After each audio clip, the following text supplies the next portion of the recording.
Les patates chaudes sont à l'antenne. Pour la biodiversité et le climat, il n'est plus temps de se passer la patate chaude. L'association Agir pour tous et ses adhérents les patates chaudes Informe et forme pour agir plus efficacement. organisent des actions collectives. Détecte et soutiennent les bonnes pratiques et innovations à impact positif. Salut Quentin, de quoi nous parles-tu aujourd'hui ?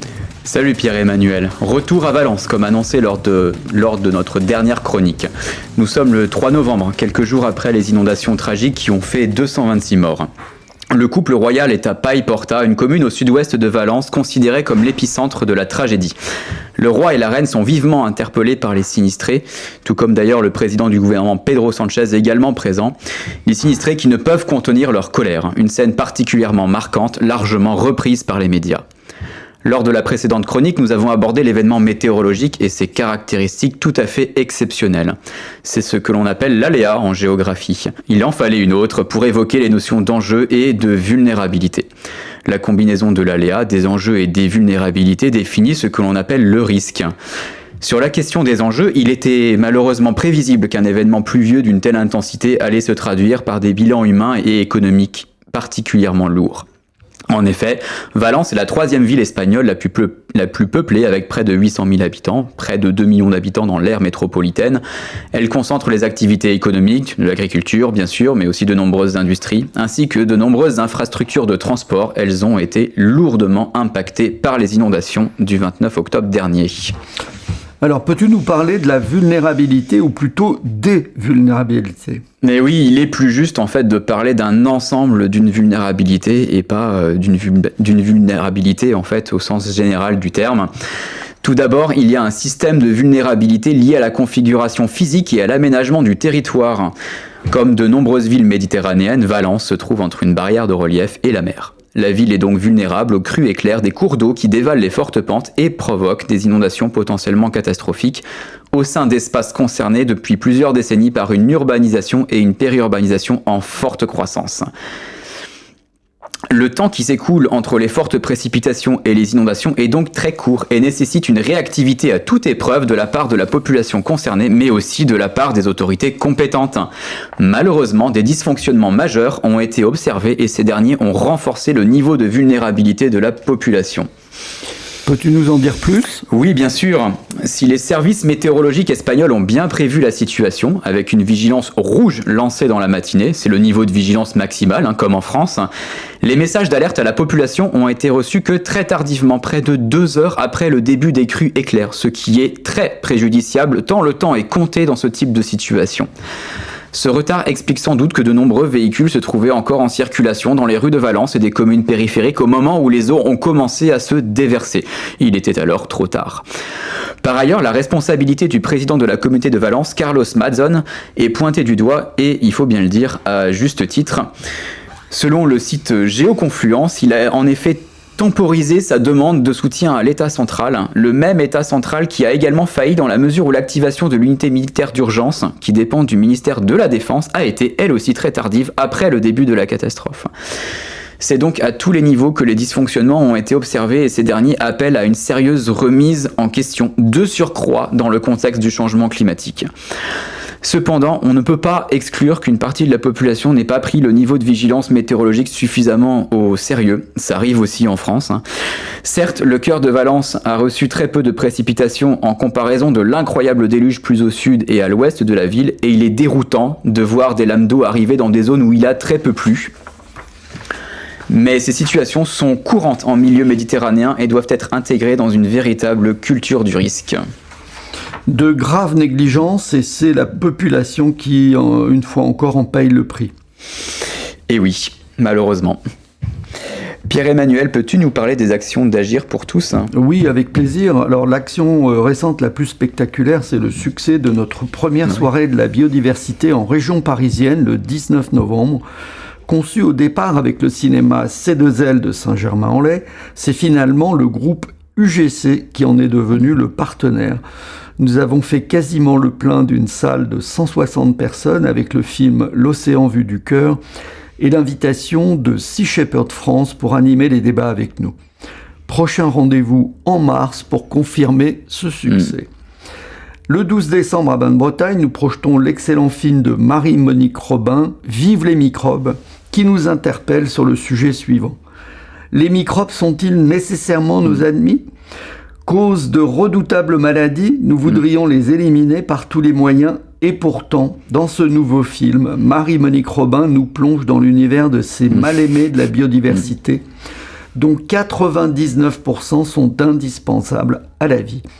C'est l'équipe Agir pour tous qui animera le débat avec notamment Alexis, chercheur au CNRS, spécialiste en écologie microbienne. Impeccable.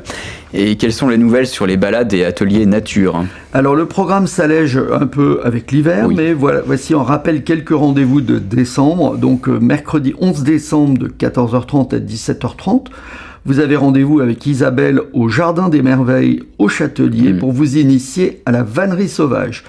Cet atelier était également proposé les 14, 18 et 21 décembre. Mercredi 11 décembre également, de 14h30 à 16h, Aurélie accueille les enfants de 4 à 10 ans à la Galandière sur la commune de Nouvoitou.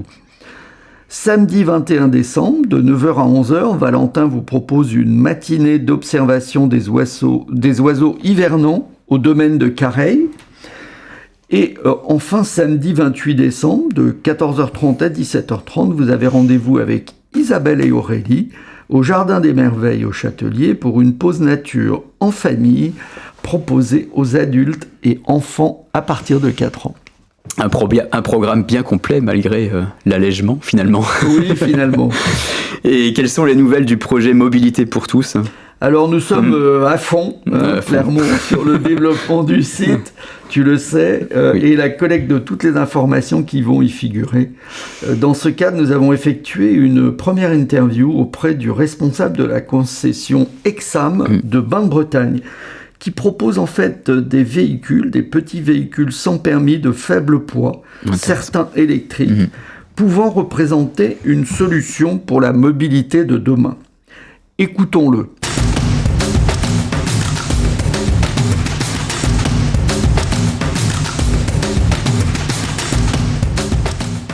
Bonjour Florian, pouvez-vous vous présenter en quelques mots ? Alors moi c'est Florian, 42 ans, je suis le responsable atelier de la concession Exam à Bain-de-Bretagne, dans la zone Château-Gaillard. Alors quelle est la spécialité de la société Exam ? Alors la spécialité de la société Exam, c'est les VSP ou les SAMP, comme disent les jeunes. C'est une société qui est spécialisée dans les voitures sans permis, qui est basée à Aix-les-Bains.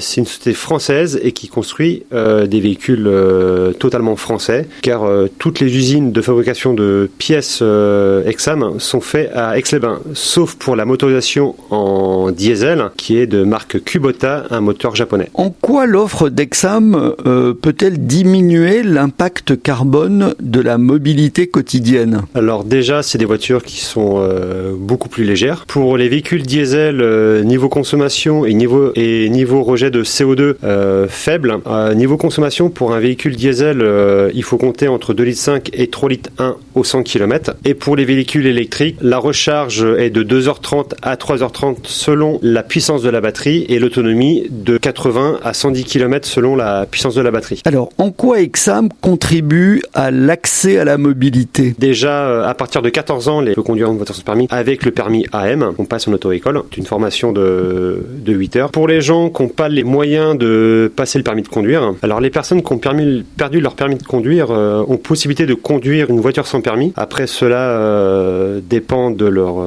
retrait, si c'est vitesse ou alcool. Souvent, quand c'est des retraits d'alcool, les gens peuvent reconduire une voiture sans permis, mais il faut équiper le véhicule d'un éthylotest. Alors, niveau prix, on débute à 11 000 € avec la gamme qui s'appelle Minoto. Et après, on va sur des véhicules qui peuvent monter jusqu'à 20 000 € avec des équipements en tablettes, caméra de recul, siège simili-cuir, siège Alcantara simili-cuir, et on a toute une gamme qui est quand même assez étoffée au niveau design et look. Alors pour les véhicules gasoil, il faut compter à peu près 350-400 km niveau autonomie. Et sur un véhicule électrique, on a deux versions de batterie. On a la batterie de 5 kWh et la batterie de 7 kWh. La batterie de 5 kWh, on peut faire entre 80 et 100 km avec une temps de recharge de 2h30. Et la batterie de 7 kWh, on peut faire entre 100 et 120 km avec un temps de recharge de 3h30. Et quel type de service proposez-vous chez Exam ? Alors, chez Exam VSP West Bretagne, on propose de la vente de véhicules neufs, d'occasion. On propose aussi de la LOA et de la LDD. Après, tout ce qui est service après-vente atelier, nous proposons les devis gratuits, entretien de véhicules, réparation de carrosserie, passage des véhicules au contrôle technique. Et nous proposons aussi le service d'aller chercher le véhicule chez le client, si le client est trop loin du garage, pour faire un entretien sur le véhicule ou d'autres réparations. Florian, je vous remercie beaucoup pour cette interview et je vous dis à bientôt. Je vous remercie.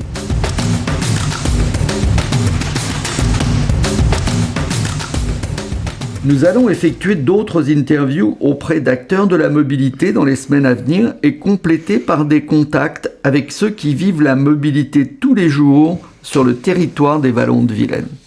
Et pour la forêt comestible pour tous à Bain-de-Bretagne, il me semble que c'est parti. Oui, nous étions tous sur le terrain mis à disposition par la commune ce week-end. Samedi 7 décembre, journée tarière pour préparer tous les trous des plantations. Et dimanche 8 décembre, journée plantation où nous sommes venus avec pelle, bêche, grelinette, brouette, petite pelle et seau pour préparer le pralin. Impeccable. Et avant de conclure, peux-tu nous rappeler comment rejoindre ou bien soutenir l'association ? Alors bien sûr, tu peux le faire directement sur notre site internet agirpourtous.org ou via le site de Radio Laser, podcast Les Patates Chaudes sont à l'antenne. Eh bien, à bientôt Pierre-Emmanuel. Au revoir Quentin. Au revoir.